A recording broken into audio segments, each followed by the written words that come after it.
Paz, queridos, amém? Glória a Deus, que bom estarmos juntos nesta noite. Está frio lá fora, mas aqui dentro vai esquentar mais ainda, amém, queridos? Eu quero agradecer ao Senhor pela sua vida, por você estar conosco nesta noite. Eu estou muito feliz de estar aqui com vocês, estou acompanhado da minha esposa, missionária Nice. Nós estamos morando em Vitória, no estado do Espírito Santo, somos missionários lá plantando uma igreja. E nós estamos hoje tendo o privilégio de visitá-los, de estar com os amados, e isso para nós é uma grande alegria, né? Este final de semana nós queremos fazer um culto com bastante foco missionário, para que a gente possa trabalhar alguns temas que são importantes, relevantes para a igreja. E então hoje eu vou ministrar sobre a plantação da igreja em Tessalônica, e amanhã eu vou continuar o tema para o culto à noite. E esta é uma mensagem que Deus colocou no meu coração, para que nós pudéssemos compartilhar com os amados neste tempo, em especial com os jovens que aqui estão, né? Cronologicamente o jovem é jovem até os 30 anos de idade, né? Cronologicamente é assim que é. Mas a gente sabe que tem outros que têm aí um pouco mais de 30 e ainda continuam jovens. E esse é o grande segredo da vida. O segredo da vida não é a gente envelhecer, é a gente amadurecer, mas nunca perder aquele espírito jovem, né? E o que é esse espírito jovem? O espírito jovem é aquela coisa da inquietação. O espírito jovem é aquela coisa de não se conformar com a mesmice e buscar algo novo, e fazer algo que faça diferença. Então eu quero ministrar ao seu coração sobre como um jovem, ou sobre jovens que transformam o mundo. O tema da mensagem é jovens que transformam o mundo. Abra sua Bíblia lá em Atos do capítulo 17, do versículo 6. É só esse, na verdade nem é o versículo inteiro, é só a parte do versículo que nós vamos usar como base para a palavra desta noite. Atos dos Apóstolos, capítulo 17. Meu abraço e a minha consideração ao pastor Roberto, pastor Guilherme, né, os demais obreiros da casa do Senhor deste lugar. Nós estamos muito felizes com a recepção dos amados aqui nesses dias. A palavra do Senhor diz assim, lá no versículo 6 do capítulo 17: Porém, não os achando, trouxeram Jason e alguns irmãos à presença dos magistrados da cidade, clamando: Estes que têm alvoroçado o mundo chegaram também aqui. Estes que têm alvoroçado o mundo chegaram também aqui. Amém, amados? Quantos aqui querem alvoroçar o mundo? Quantos querem fazer algo tão forte no mundo, que quando as pessoas olharem para vocês vão falar assim: estes que têm alvoroçado o mundo chegaram aqui na minha faculdade, chegaram aqui no meu bairro, chegaram aqui no meu trabalho, e agora que eles chegaram aqui, tudo vai mudar neste lugar. Amém? Então, vamos orar em nome de Jesus. Pai, eu te louvo e te engrandeço nesta noite pela oportunidade, ó Deus, de ministrar a tua palavra ao coração dos amados que aqui estão, dos jovens, daquele que nos ouve também pela internet. Deus, muito obrigado pelo teu mover, pelo teu agir. Senhor, fala conosco de uma forma dinâmica, de uma forma poderosa, como só o Senhor sabe falar, Senhor. Que o teu Santo Espírito tenha agora a liberdade completa para ministrar aos nossos corações, segundo o poder da tua palavra, que opera tudo em nossos corações, em nome de Jesus. Amém. Meus amados, esta é a marca da companhia missionária de Paulo. Aonde Paulo chegava, a vida tinha que mudar. As coisas mudavam onde Paulo chegava. Quando Paulo chegava numa cidade, muitas transformações aconteciam, porque Paulo não ia passear, Paulo não ia fazer turismo. Paulo chegava numa cidade, chegava num lugar qualquer, e quando ele chegava num lugar, naturalmente as coisas mudavam ali. Essa passagem que nós lemos, este versículo que nós lemos, faz parte do contexto da plantação da igreja na cidade da Tessalônica, uma cidade com mais ou menos 200 mil habitantes da época, uma cidade importante, era um centro comercial, era uma rota comercial bastante importante, uma cidade muito estratégica para Paulo alcançar grande parte daquele período, daquelas cidades que estavam ali ao redor. E é interessante que Paulo trabalha apenas 3 finais de semana lá, e deixa uma igreja implantada assim, com características marcantes, que nós vamos ministrar amanhã sobre isso. Hoje eu quero me ater a essa capacidade que nós jovens temos de transformar o ambiente em que nós estamos vivendo. Então é diante dessa realidade que tem esse texto aqui do versículo 6. Paulo e Silas estão trabalhando na cidade, e quando eles começam a pregar as boas novas, o evangelho, começa a haver uma certa desordem na cidade. O pecado estava em ordem na cidade, mas quando a palavra começou a ser pregada, começou a haver uma desordem. Primeiro a gente cria, né? Vai ter a ordem, cria a desordem, para depois criar uma nova ordem. É assim que o evangelho faz. Então Paulo vai subverter a ordem estabelecida. E quando você chega num lugar e você subverte a ordem estabelecida, cria uma loucura, né? As pessoas começam a se questionar. Por que esse povo quer? O que eles estão pensando? O que eles estão falando? Por que até agora a gente sempre pensou desse jeito, de repente vem esse jovem e estão falando essa coisa diferente? Então, por que isso acontece? Porque a mensagem de Cristo, ela é uma mensagem radical. A mensagem de Cristo, ela é radical e ela favorece uma ampla transformação na vida daquele que ouve. Quando a mensagem de Cristo é pregada, ela não é pregada para que a pessoa possa conhecer mais de Cristo. Ela é pregada para que haja um conflito interior no coração da pessoa, e a pessoa seja levada a uma mudança, a uma transformação. E é exatamente isso que aconteceu em Tessalônica. Em 3 semanas apenas, a cidade inteira ficou conhecendo que chegaram jovens naquela cidade, uns homens estavam pregando alguma coisa diferente que eles não tinham ouvido ainda, e de repente essa mensagem entrou tão forte no coração das pessoas, que as pessoas estavam mudando. E aí Paulo e Silas têm que sair correndo da cidade de noite, porque eles estão para ser apedrejados, ali a coisa está feia para o lado deles, mas a igreja, a semente ficou plantada. E aí eles vão buscar então o Jason, que é um dos líderes daquela igreja, que também é um jovem nesse momento, e aí eles vão perguntar o que está acontecendo, por que isso está acontecendo na nossa cidade, e aí levam diante dos magistrados, das pessoas mais importantes da cidade, e diz: olha, o que está acontecendo é o seguinte, estes que estão transtornando o mundo, ou seja, não é só a nossa cidade, mas estão fazendo um alvoroço pelo mundo todo, chegaram até aqui também. Por que eu quero ministrar esse tema ao seu coração nesta noite? Porque muitas vezes nós jovens somos capazes de fazer grande alvoroço. Eu fui jovem, assim como você é jovem hoje, e nos meus 12 anos de idade, por exemplo, eu já era líder estudantil. Era o primeiro da turma, eu era lá, já fui, com 12, 13 anos, eu fui eleito presidente da União Londrinense de Estudantes. Eu conheço um pouco desse negócio de fazer passeata. Eu conheço um pouco esse negócio de fazer greve, de fazer protesto, de fazer isso, de fazer aquilo, de ser assim, de brigar. Eu conheço bem um pouco esse negócio aí. Dos meus 12 anos até os meus 33 anos, 30 anos mais ou menos, foi esse o meu mundo, foi isso que eu vivi. E eu tinha muito claro no meu coração por que eu precisava fazer isso. Por que eu precisava ser um canal de mudança para este mundo. E eu gastei os melhores anos da minha vida voltado com este propósito para fazer essa mudança no mundo. Eu era fiel àquilo que eu acreditava que era capaz de mudar o mundo. Só que aquilo que eu acreditava que era capaz de mudar o mundo não fazia realmente a mudança. Hoje a gente olha para trás hoje e vê que realmente não fazia mudança.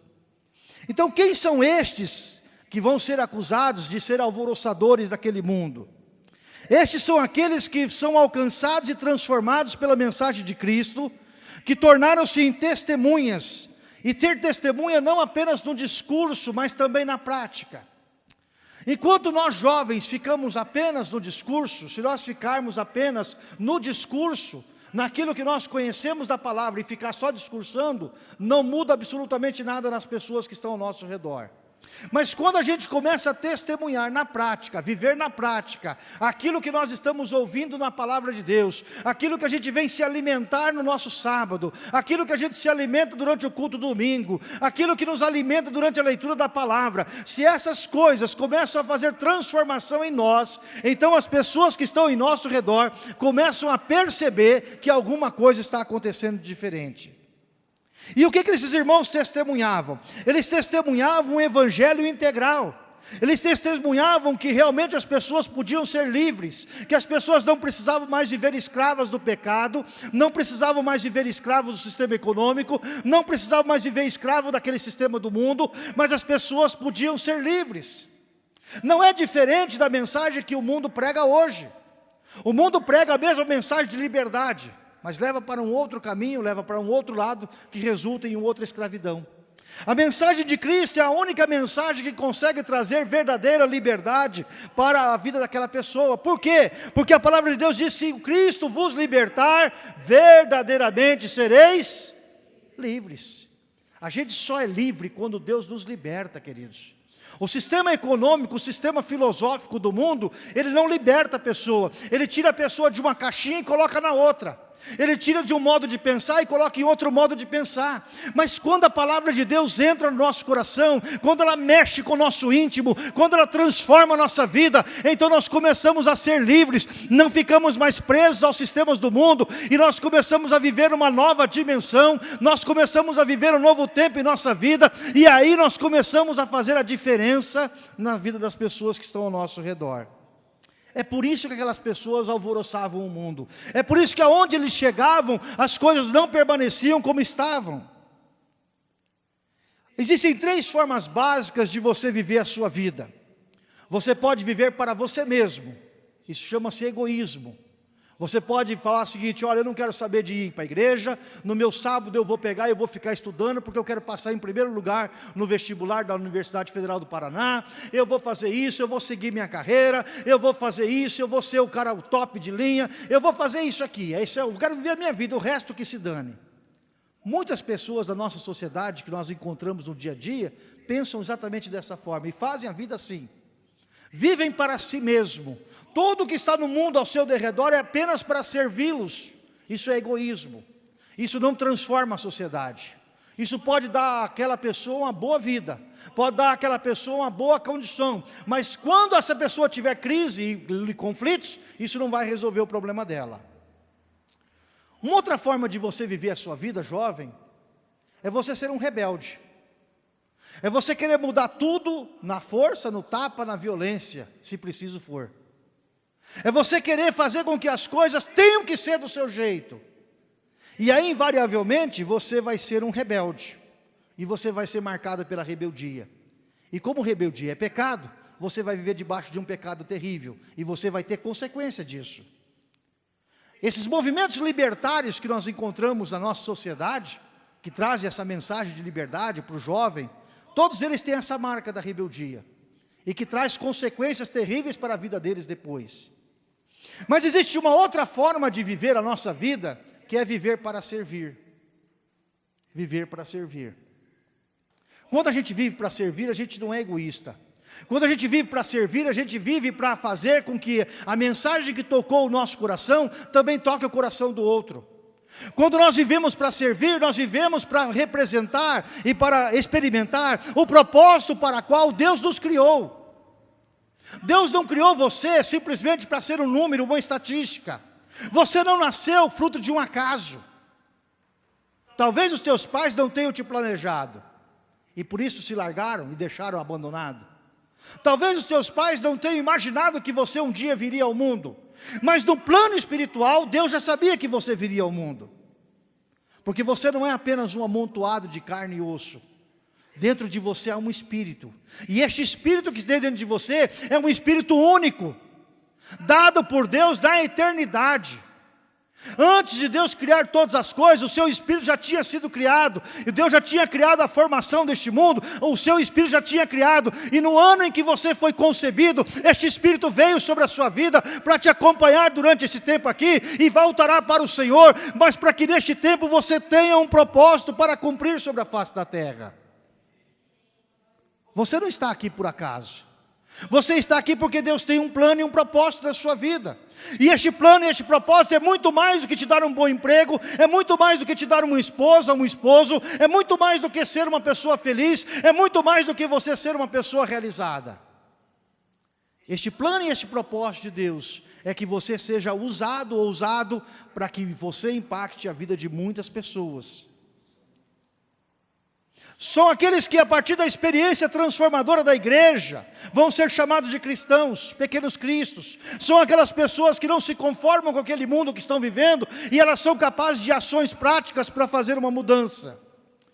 São homens e mulheres, adultos e crianças, judeus, gregos, que além de outros povos do contexto geográfico do Império Romano, são pessoas que seguem a Jesus, não como uma filosofia, mas como uma prática diária da sua vida. Se Jesus não for uma prática diária na sua vida, você está vivendo apenas de uma filosofia. E toda filosofia não vai levar você a lugar algum.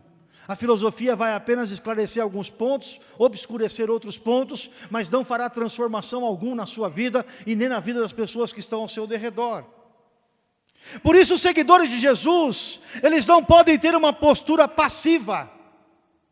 Quem segue a Jesus não pode ser passivo, tem que ser ativo. Quem segue a Jesus não pode se conformar com as mesmices. Quem segue a Jesus não pode se conformar com o não pode.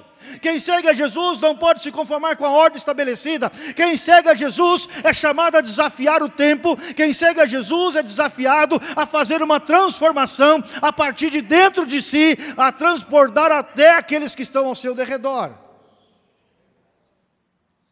Porque não é uma experiência que muda apenas o coração.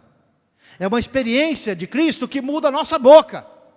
É uma experiência que muda as nossas atitudes. É uma experiência que muda o nosso caminhar. É uma experiência que muda completamente a nossa vida. Jesus não converte apenas uma parte do nosso corpo. Ele converte-nos por inteiro. Completamente por inteiro. Os nossos gostos, os nossos sentidos, aquilo que nós somos, o que nós tocamos, tudo é transformado pelo Senhor.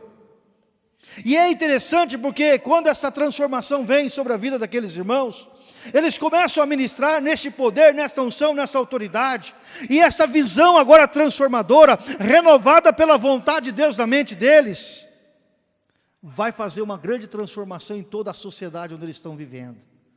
É por isso que o Evangelho, naqueles primeiros anos da igreja primitiva, os irmãos naquele momento, sem internet, sem recursos tecnológicos, sem dinheiro para missões, sem nada, sem absolutamente nada, aqueles irmãos fizeram grandes coisas, porque eles entendiam aquilo que Deus tinha feito nos seus corações, e eles falavam daquilo que eles estavam cheios todos os dias. Você precisa ser este alvoroçador. Você não pode ser aquele conformador no seu trabalho. Quando alguém chegar para você na segunda-feira e dizer, eu estou com dor de cabeça, eu estou com problema de saúde, eu estou com problema com o namorado, eu estou com problema no casamento, eu estou com problema na vida profissional, eu acho que eu estou entrando em crise. Você não pode ser aquele que se conforma. Você tem que ser aquele que chama e diz assim, olha, eu creio que tudo pode ser mudado e ser transformado na sua vida. Mas você não vai apenas falar que você crê, você vai chamar a responsabilidade para si, você vai usar os dons que Deus tem te dado, você vai abrir a sua boca com intrepidez e ousadia, você vai estender as suas mãos e o poder de Deus vai operar através da sua vida, em nome de Jesus. Não tem coisa mais gostosa, queridos, do que a gente ver as pessoas sendo transformadas. Aí eu ficava maravilhado quando eu subia em cima de um caminhão e fazia um discurso e a galera fazia, vamos lá, vamos conquistar, vamos vencer. Mas eu fico muito mais maravilhado quando eu vejo pessoas sendo transformadas pelo poder de Deus e se rendem ao senhorio de Cristo e as suas vidas são completamente mudadas.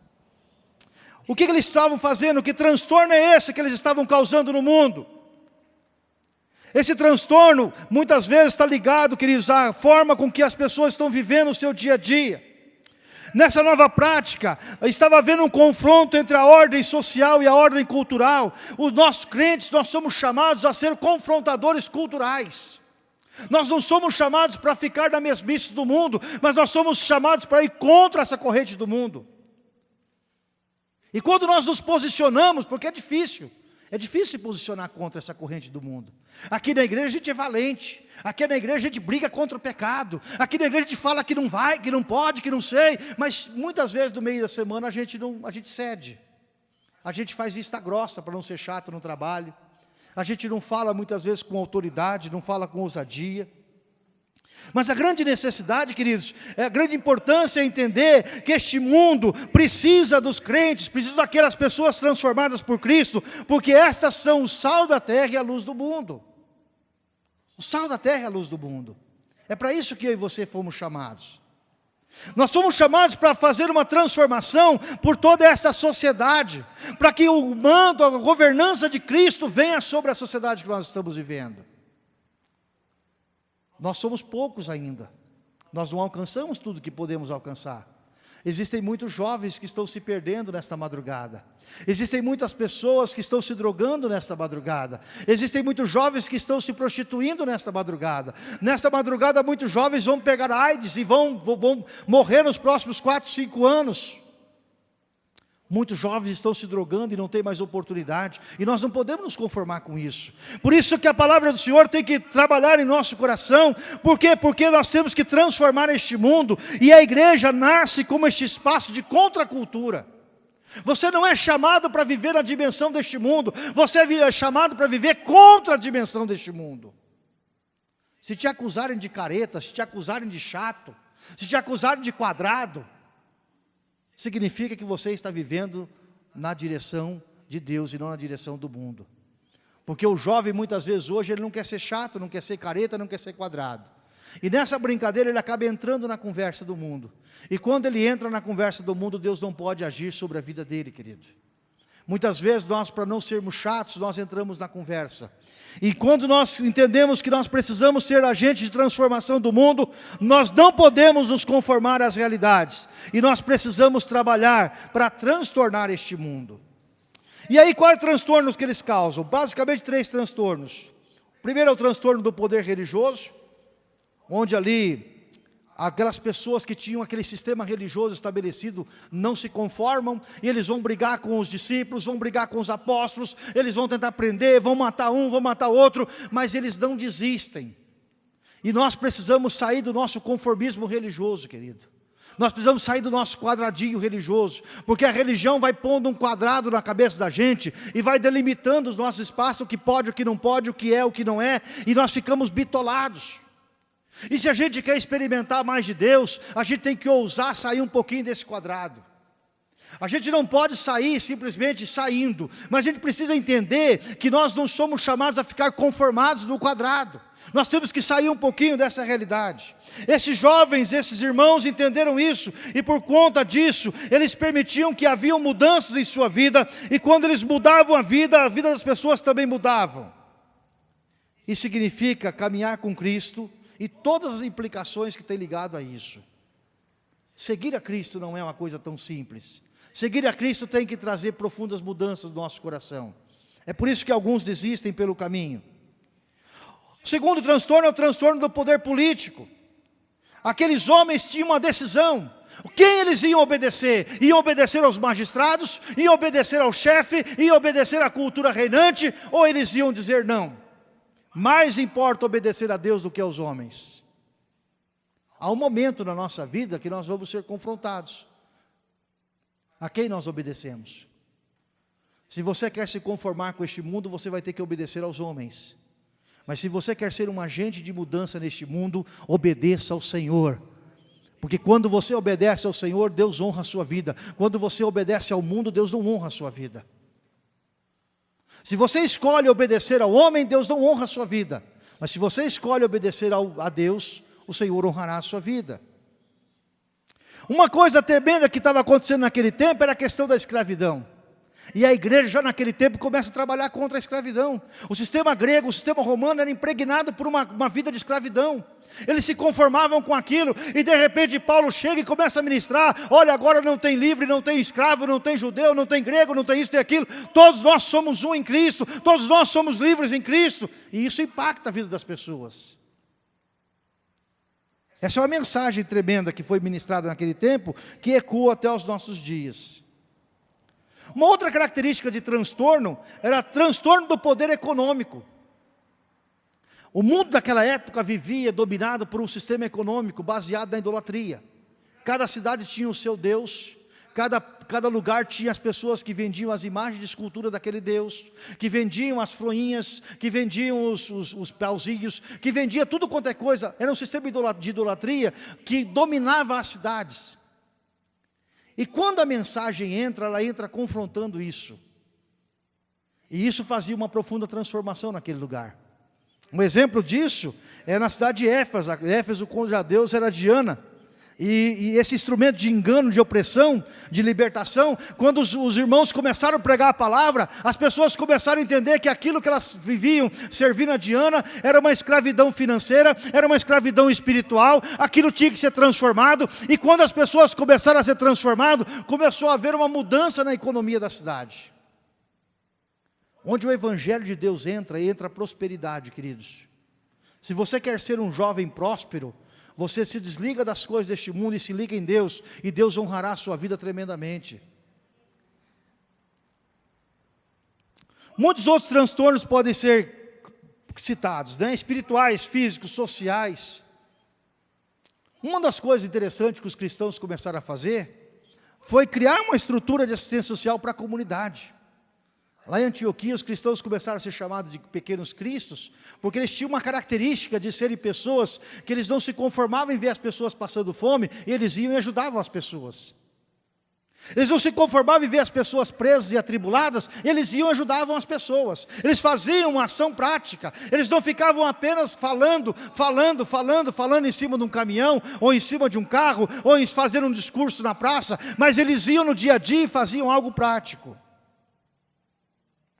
Esses transtornos que os cristãos causavam em nome e no poder de Jesus, eram vistos como problemas por aqueles que se locupletavam. Existe um sistema dominante deste mundo que se apropria disso. Por trás de toda essa mazela, por trás de todo esse caos, por trás de todo esse pecado reinante da cidade, existe um sistema econômico que se beneficia disso. E quando nós começamos a pregar a palavra de Deus, essas pessoas vão ser contra a gente. E a gente precisa compreender que a gente precisa entrar nessa batalha, e nessa batalha se luta com jejum e oração, se luta com a ação prática do dia a dia, mas a gente precisa compreender também que se a gente não lutar, esse sistema, essa casta não cai. Para haver uma transformação econômica, para haver uma mudança no perfil da sociedade, é preciso que a igreja não se entregue, é preciso que a igreja faça a sua obra, é preciso que nós jovens, você jovem, faça aquilo que tem que ser feito, é que você seja ousado para confrontar mesmo, para sair um pouco do sério, para fazer com que a mensagem chacoalhe o coração das pessoas, para que elas sejam transformadas.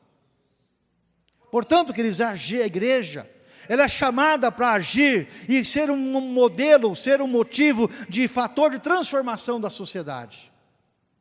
O que eu acho mais tremendo é isso.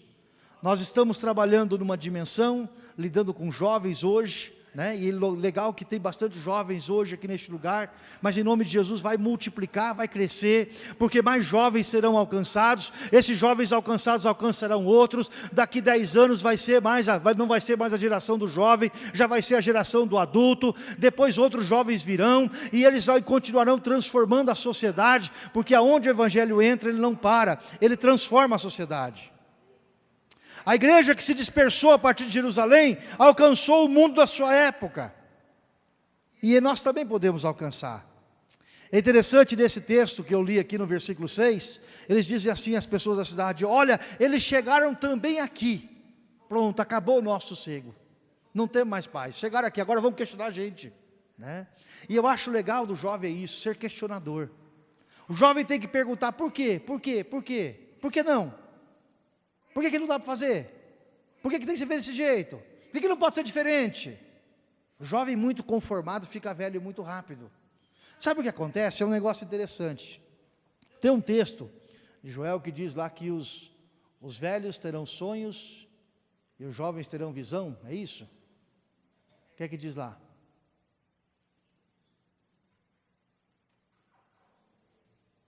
São duas coisas que faltam, né? Quando a gente é jovem, a gente tem muito sonho, tem pouca visão. Quando a gente é velho, a gente para de sonhar. A gente começa a entregar os pontos. Ah, já estou mais para lá do que para cá, não adianta eu sonhar, o que eu sonhei não realizei, então eu vou viver minha vida aqui, falta 10 anos para eu morrer, falta mais tanto para aposentar, falta mais isso aqui, e a gente começa a viver assim, do restinho das coisas. Mas quando a gente é jovem, não, a gente tem um monte de sonho. Nós jovens somos impregnados pelos sonhos, e a gente não pode, amados, na medida em que nós vamos crescendo cronologicamente, a gente não pode permitir que o mundo mate os nossos sonhos, Porque se você permitir que o mundo mate os seus sonhos, você vai morrer. Se você permitir que o mundo mate os sonhos que você colocou no seu coração para casar, o seu casamento vai acabar. Se você permitir que os seus sonhos profissionais acabem, a sua vida profissional também acaba. E na medida em que nós vamos vivendo, nós vamos nos conformando, nós vamos tomando uma certa forma com este mundo, nós vamos nos conformando com a realidade, a gente vai começando a deixar de ser mais ousado. Por isso que esse texto de Joel é interessante, ele fala: os velhos terão sonhos, ou seja, você vai voltar a sonhar de novo. Ah, quanto tempo me falta? 10 anos? Ótimo, em 10 anos Deus pode fazer muita coisa na sua vida. Em uma semana Deus pode fazer muita coisa na sua vida. Em 3 semanas, Paulo plantou uma igreja numa cidade chamada Tessalônica, que até hoje está reinante naquele lugar. Em apenas 3 semanas. Nós limitamos Deus daquilo que Ele pode fazer, e Deus quer fazer apesar das minhas limitações. Nós muitas vezes jogamos a nossa limitação para Deus, quando a limitação é nossa, não é de Deus. Ah, Deus, eu não vou orar não, porque eu não sei orar direito. Eu não vou orar não, porque eu não oro igual o pastor Guilherme. Ah, eu não vou orar não, porque eu não oro igual o pastor Roberto. Ah, eu não vou fazer isso, porque eu não sei fazer igual aquele irmão, igual aquela irmã. E nós recolhemos a nossa mão. E quando nós recolhemos a nossa mão, Deus não pode usar a nossa vida. Então seja ousado, querido. Vá à luta, não se conforme com este mundo, não tome a forma deste mundo, não deixe as pessoas matarem os seus sonhos, não deixe o diabo roubar os seus sonhos, não permita que os seus sonhos fiquem pelo caminho, na medida em que a tua vida avança, mas deixa Deus renovar, deixa Deus transformar, e que esses sonhos possam ser realizados, não apenas o sonho de quem sonha, mas o sonho de quem vê o sonho sendo realizado. E aí que esse texto de Joel fala sobre a visão. Os jovens terão visão.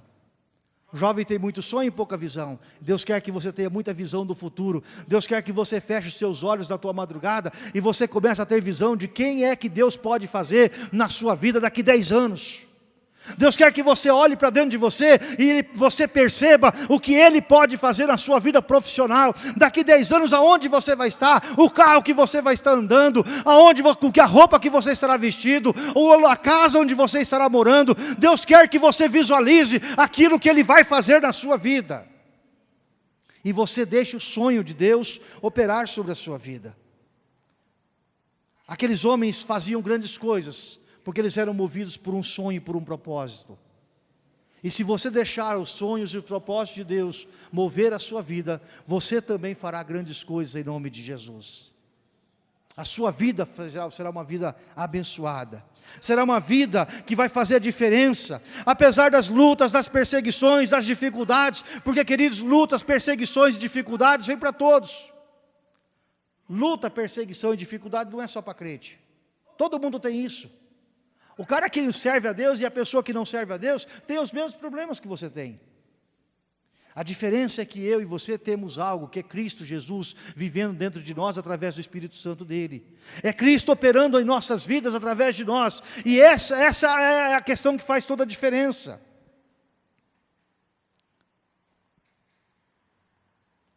Por isso os seguidores de Cristo devem formar a igreja do transtorno. Os seguidores de Cristo devem formar a igreja que não se conforma.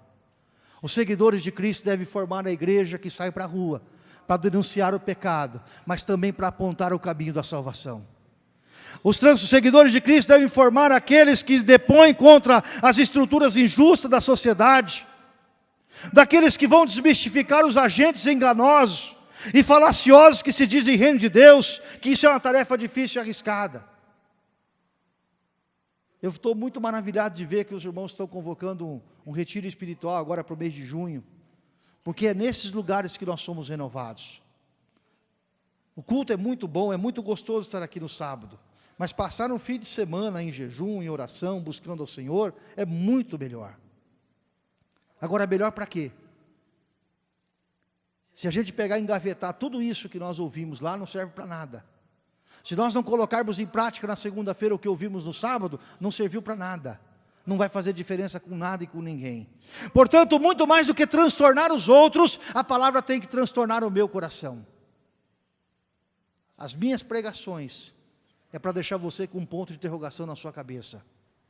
Para que você volte para casa e entre em conflito com você mesmo. E você tome uma posição diante de Deus. Você ouse querer ser diferente, ouse querer ser aquilo que Deus quer que você seja, e não simplesmente um conformado com este mundo, mas alguém que acredita nas possibilidades que Deus acredita sobre a sua vida. Por isso a igreja é assumida, ela é convocada a assumir esta posição, para que nós sejamos transformados, e agente de transformação de muitas e muitas vidas. Eu quero deixar esta palavra ao seu coração nesta noite. Talvez você olhe para as suas limitações, e você diz assim: eu sou jovem ainda, eu não conheço muita coisa, eu não sei direito como é que são as coisas, tem tanta coisa que eu não conheço, tanta coisa que eu não sei. Quantas vezes nós colocamos limitações para aquilo que Deus pode fazer, não é mesmo? Mas Deus quer levantar jovens, como levantou Davi aos 15 anos de idade, para reinar e fazer a diferença na sociedade onde vivia. Deus quer levantar jovens, como levantou Salomão, para fazer a diferença. Deus quer levantar jovens, como levantou Ezequias, como levantou tantos reis em Israel, em Judá, que fizeram grandes transformações, grandes mudanças. Deus tem chamado para mim e para você, querido.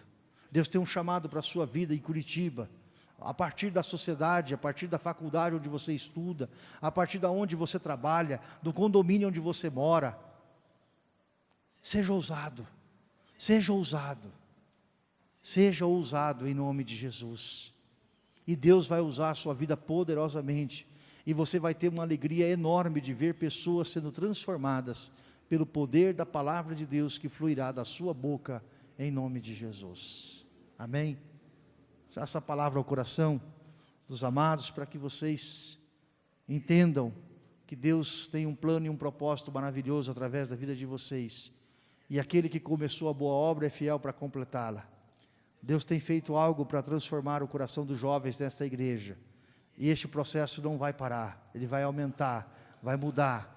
Daqui a pouco nós vamos ver jovens entrando aqui sem saber por que estão entrando aqui, mas vão entrar, porque aqui vai ter o alimento necessário, aqui vai ter a transformação de vida necessária, para que as pessoas possam viver a vida com significado e propósito, e o nome do Senhor ser louvado e glorificado, em nome de Jesus.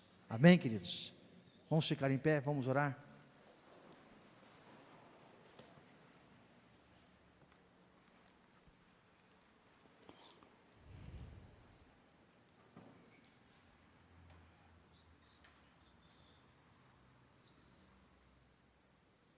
Senhor, um dia eu fui um inconformado com este mundo, Senhor. Pregava a ideia de liberdade, de vida, de paz, de alegria, de prosperidade, mas fazia de uma forma errada, Senhor, dominado pela rebeldia, porque não conhecia a Tua palavra, Senhor.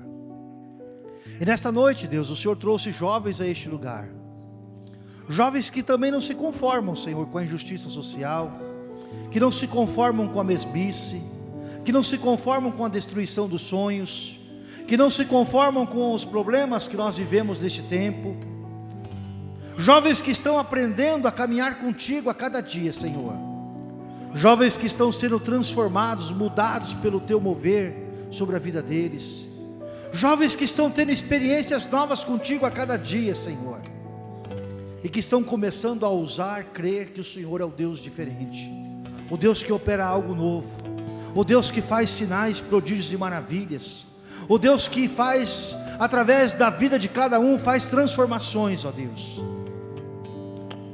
Eu quero orar nesta noite pela vida desses jovens, Senhor, pedindo agora a Tua graça, o Teu grande amor sobre a vida deles, ó Deus, conforme o texto que o Senhor colocou lá em Joel, onde o Senhor fala que os velhos terão sonhos e os jovens terão visões.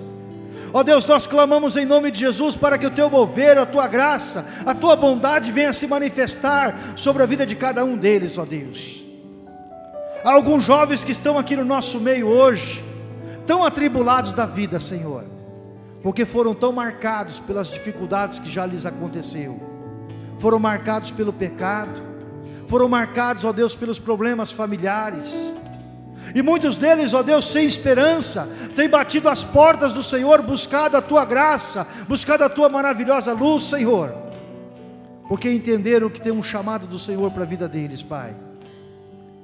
Eu quero pedir agora em nome de Jesus, que o Senhor comece a levantar algo novo sobre este lugar, para que haja capacitação, para que haja um mover sobrenatural do Teu Santo Espírito, Senhor, para que a Tua mão poderosa comece a agir sobre a vida de cada um deles, porque o Senhor não nos chamou para o conformismo, o Senhor não nos chamou para a mesmice, o Senhor não nos chamou, Senhor, para nos conformarmos com as coisas deste mundo, mas o Senhor nos chamou para sermos agentes de mudança, agentes de transformação, e aonde quer que nós cheguemos, o pecado não pode permanecer igual, a injustiça não pode permanecer igual, aquilo que o inimigo tem semeado não pode prosperar, porque aonde chega o servo do Senhor, ali chega o sal, ali chega a luz, ali chega a presença do Espírito Santo, ali há a mudança.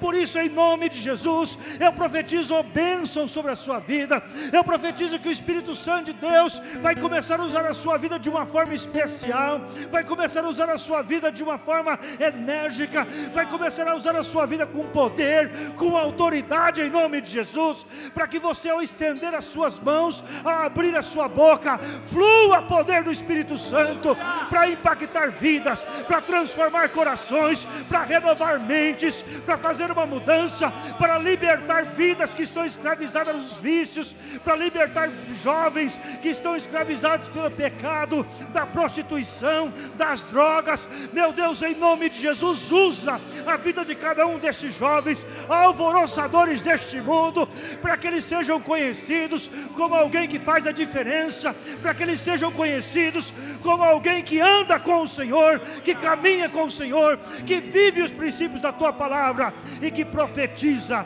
que realiza o querer do Senhor sobre essa sociedade. Eu profetizo bênção, eu profetizo o agir do Senhor sobre a sua vida, eu profetizo em nome de Jesus um novo tempo sobre a juventude desta igreja, uma juventude ousada, não dentro das quatro paredes, mas uma juventude ousada neste bairro, uma juventude ousada no Água Verde, aqui no Portão, uma juventude ousada nesta cidade, para fazer a diferença, para fazer a transformação, e o nome do Senhor ser louvado e glorificado, em nome de Jesus.